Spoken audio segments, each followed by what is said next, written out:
Here's your host, Alex Garrett. Well, I mentioned to stay tuned, and that's because I've got a very special guest on the line who I actually helped present an award to just a few weeks ago already. I can't believe it's been a few weeks ago, Joe Slaninka. But today is a special day. As much as it was then, it's also Spina Bifida Day. First of all, happy Spina Bifida Day. I know in that community it's a huge day today, isn't it? Yeah, it raises awareness for the disability Spina Bifida around the United States, and just kind of puts a name to the face of what so many of us are dealing with on a daily basis. You know, I've been so focused with you about the sports and the programs at Viscardi. I never asked you about your life, like your parents, how they, have helped you this whole time. And I know you've had a lot of surgeries and whatnot. I mean, delve into who Joe Slaninka is off the court, because maybe some people don't know that. Okay. Well, yeah, I was born with Spina Bifida back in 1971, and it wasn't really well known back then. When I was born, my family had never really, taken any of those prenatal testing opportunities, because there was no real red flags, I guess, in my family tree.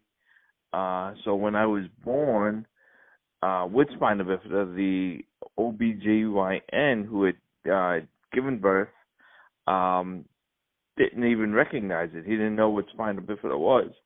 And luckily, the nurse that was working in the room with him at that moment recognized it and knew of a doctor who specialized in this back in 71. And so she called him and said, you're in the hospital.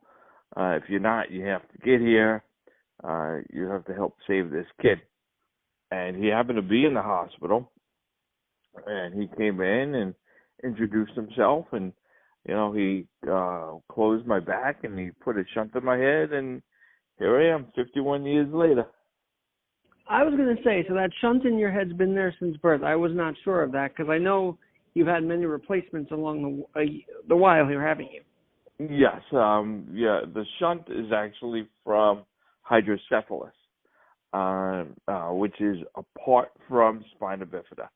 I think probably about 80% of Spina Bifida patients also have a shunt, and I am one of the lucky ones to have the shunt. And it's basically a tube inserted into the brain that's there forever, and it drains cerebral spinal fluid out of the ventricles in my brain, and it kind of drains it into my abdomen, to relieve the pressure in my brain. Because if the pressure builds up, if the fluid builds up, the pressure builds up, and I have a high risk of dying, quite honestly.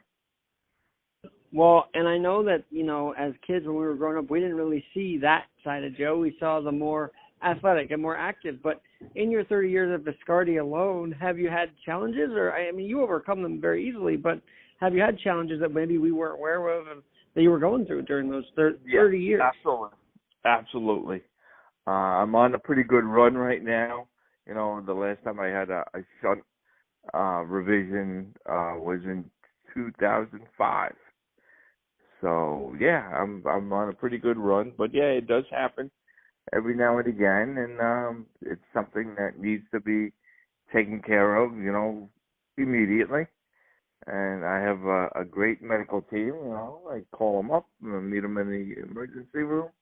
We go into the OR, and a couple hours later, I'm just put in the ball. And then you're back at MetLife Stadium. So that's how that goes. Yeah.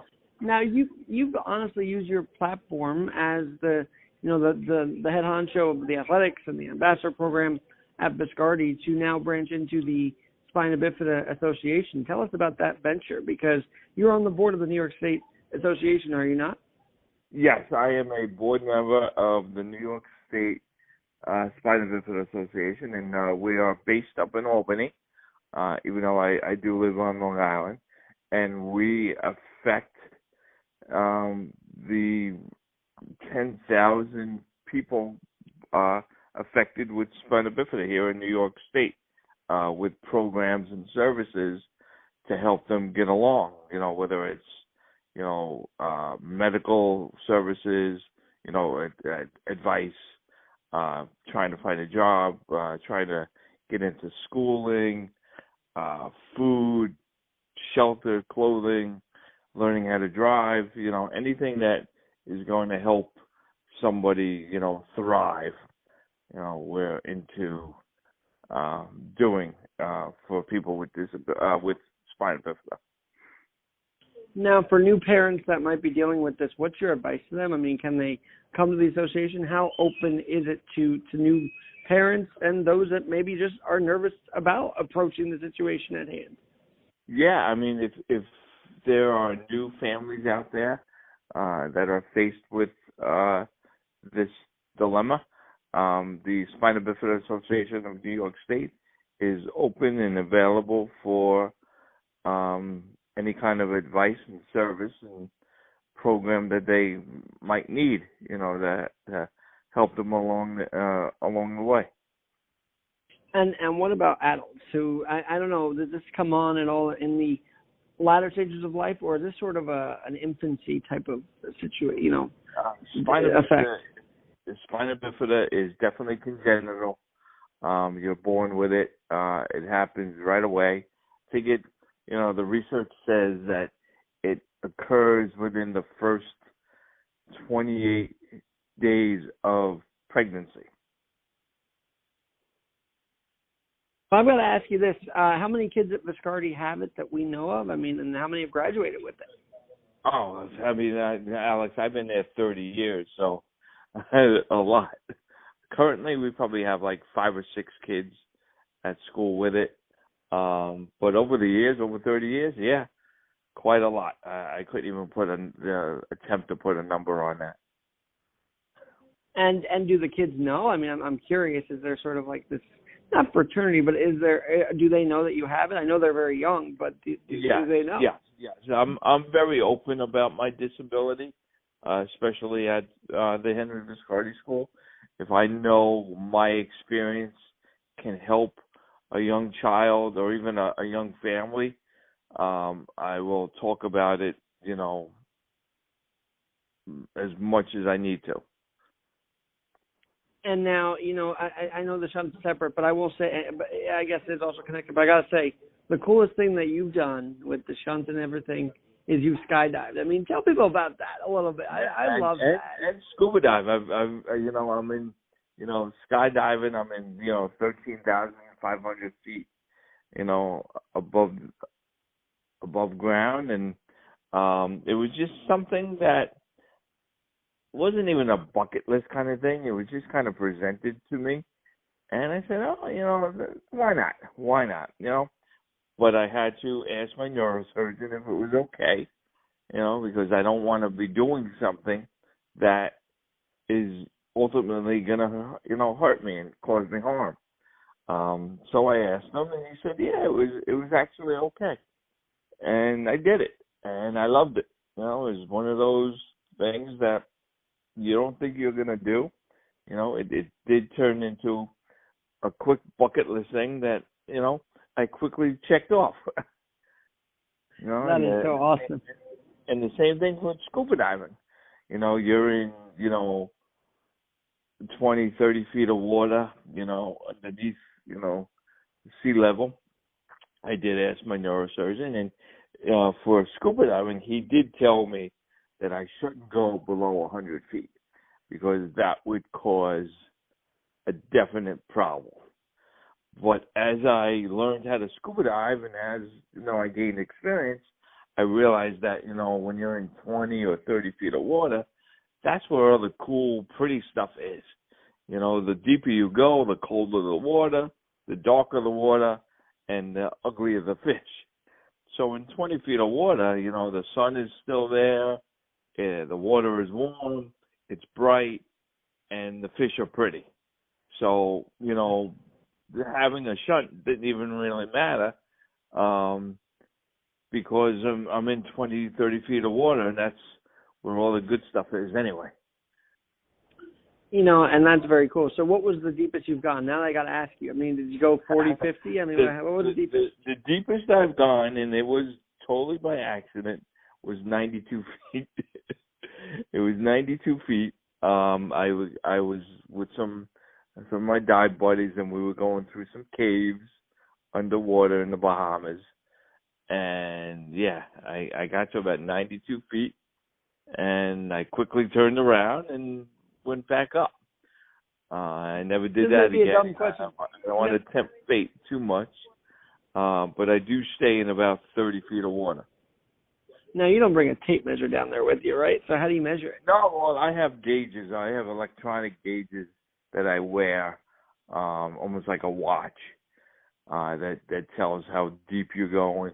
You have gauges that tell how much air is left in your tanks. So it's all, pretty much electronic. I've got to ask about the back because I feel like there's, a lot of people with back issues out there, and they see you and you've overcome that part. I mean, do you still get back things? What's your best advice for handling the spinal? Fortunately, I don't experience any pain. I did find wheelchair athletics young as a kid. I am 51. So I found wheelchair athletics when I was like 18. So that helps you stay in shape, kind of keep the weight down a little bit, grow the muscles a little bit. So fortunately, I don't have a lot of pain. I don't have any pain. Some of us do experience some pain along the way. I guess I'm one of the lucky ones that don't have it.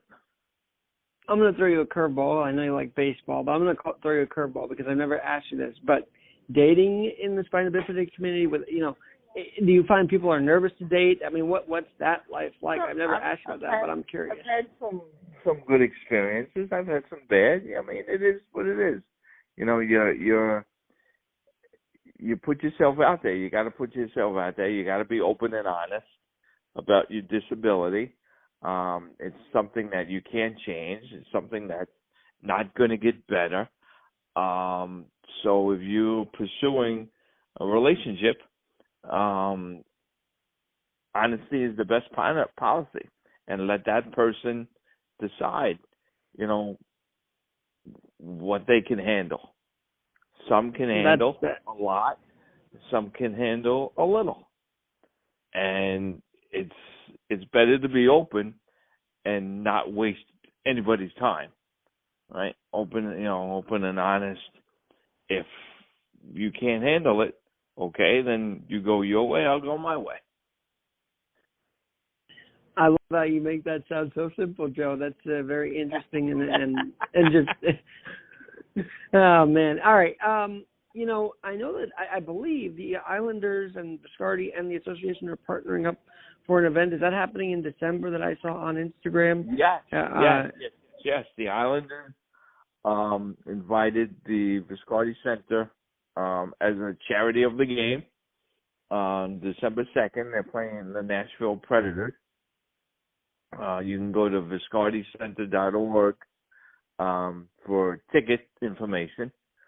But I believe it's a Friday night game at UBS, and proceeds go towards programs at the Viscardi Center. And I think we get a piece of the 50-50 raffle that they hold, that the Islanders hold every night. They give a piece of that to a charity, and that particular night we'll get a piece of that.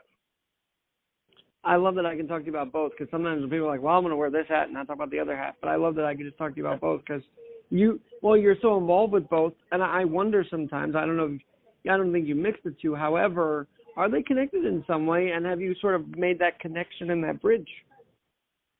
Say that again, I'm sorry. Between the association and Viscardi, have you sort of bridged a connection there? Or is there any connection? Between the Spina Bifida Association? Yes.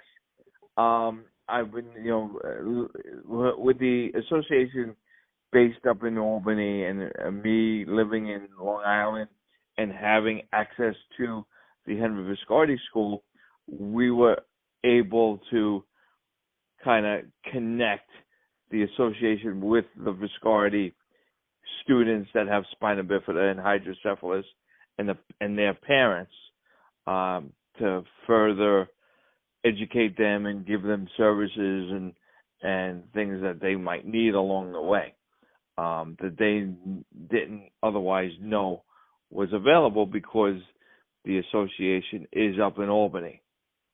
So with me joining, I kind of pushed the envelope a little bit and kind of You pushing the envelope? Never. You never do that. You never push the envelope. I was able to help expand the reach of the Spina Bifida Association. So instead of just staying up there, they're now down here. You know, the 5 boroughs, Long Island, Westchester. You know, they have now access and open access to those of us that have spina bifida down here. All right, I got to say, because obviously you're always cheerful, you're always upbeat, and we're in a time now where it's getting dark earlier, the fall's almost here. Like, for those who need encouragement right now, what's your message? When you get down, what's your message to, how do you build up from that sort of downness, if you will? Not that you ever do, but I feel like, because you're always upbeat, dude, how do you get back up? Well, I definitely keep my head up. There's, tomorrow is always a better day. Whatever challenges anybody might face, you got to face them head on. You can't hide from them. You can't run from them. You got to deal with them. All right. And once you deal with them, you're able to move on, onward and upward. Kind of running away from it doesn't help anybody. Especially people with disabilities, things that don't go away, things that could get worse. If you don't take care of it, you gotta, take the bull by the horns and run with it a little bit. Do your best. And to know that there are people and organizations out there that are built to help. We are definitely in the preventive care field. I mean, you and I, because we have to be that. We have to prevent ourselves from our body just getting, whatever. We got to last longer, right? We're behind the 8 ball a little bit already, so we need to prevent, you're absolutely right, more things going wrong. And, exactly. Exercise, fitness, exercise, eating well, those are things that I found help me. And I'm able to impart that in my students at Viscardi and those that are from the association, and just kind of, if Coach Joe can do it, I could do it. That's like, a little bit of a theme or a mantra. If Coach Joe can do it, I can do it. I love that. All right, well, because, I'm learning as engineering Invite Health Radio at noon anyway during the week, I'm learning that we don't always ask the doctors the right questions. So what questions do you ask, and those with bifida might have to ask the doctor that they're scared to ask? Let's be frank.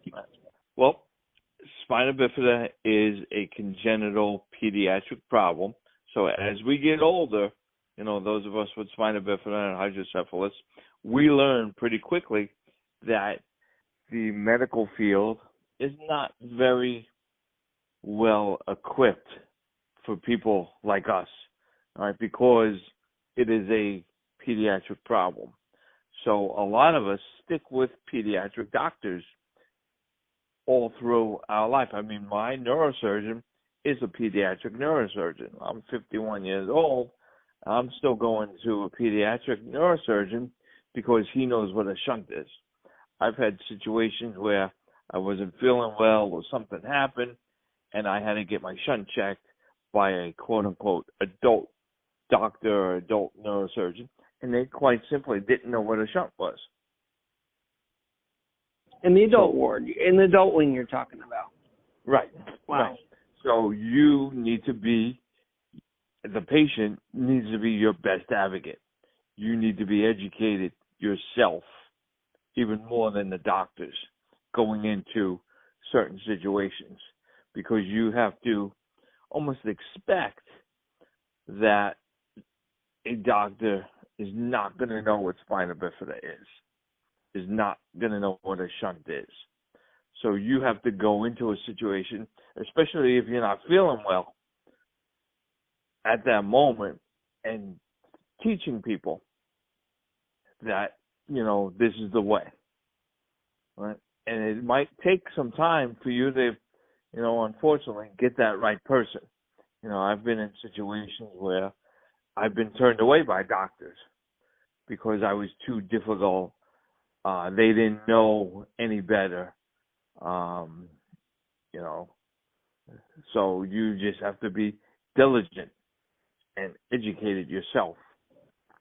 And there's two cool people with spina bifida I know. It's you and Danny Boyce, and I know you don't know Danny as well. You know Danny as well, and I know you both my tackle name. I definitely know his face, but yeah, I don't hang with him a little bit.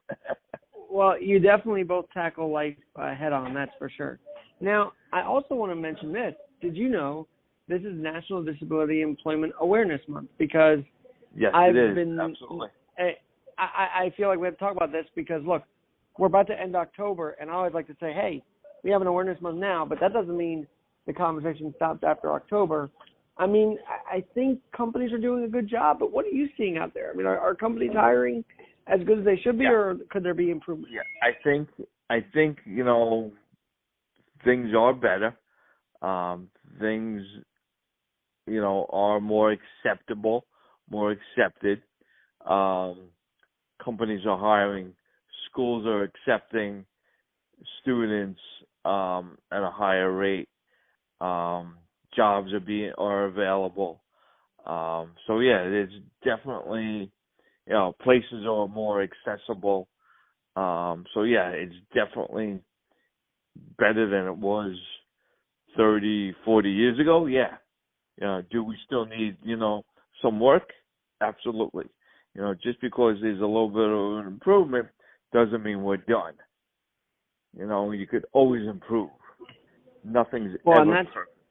That's why Viscardi is that's why Viscardi is awesome, because that's how he started his center. Dr. Viscardi took in World War II veterans who were disabled on the battlefield and said, you're going to work. And he made that happen, and then it happened for kids, extended into school for kids. But I want to know, many years later, are they continuing that tradition of what Dr. Viscardi started by helping young adults with disabilities get employed through the Viscardi Center? Yes, absolutely. Dr.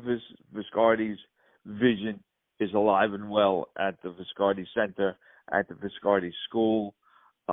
We strive to make our kids the best and brightest they can be, and prepare them for the world, the outside able-bodied world. Absolutely. Well, Joe, I always love having you on because you are such a strong advocate of people with disabilities, of the Viscardi School and Center, and you've been a great mentor the last 25 years, and I always appreciate our friendship now. I feel, really grateful to know you for 25 years already. That's crazy. Yeah, thank you, Alex. You're quite the young man yourself. I'm very happy that we've continued to be friends, and I'm very proud of the progress and the goals that you have set for yourself and accomplished, and you keep moving forward yourself. You're not finished yourself, so. We're not done yet. I like to say that. We're not done yet. Thank you. One last thing. Breece Hall is out. Where do your Jets go from here? I got to invoke a little sports here. Oh, we're going to the Super Bowl, dude. We're going to the Super Bowl. We're gonna beat up on New England this weekend. I'm riding that wave. We're doing well. We have an offense that's clicking.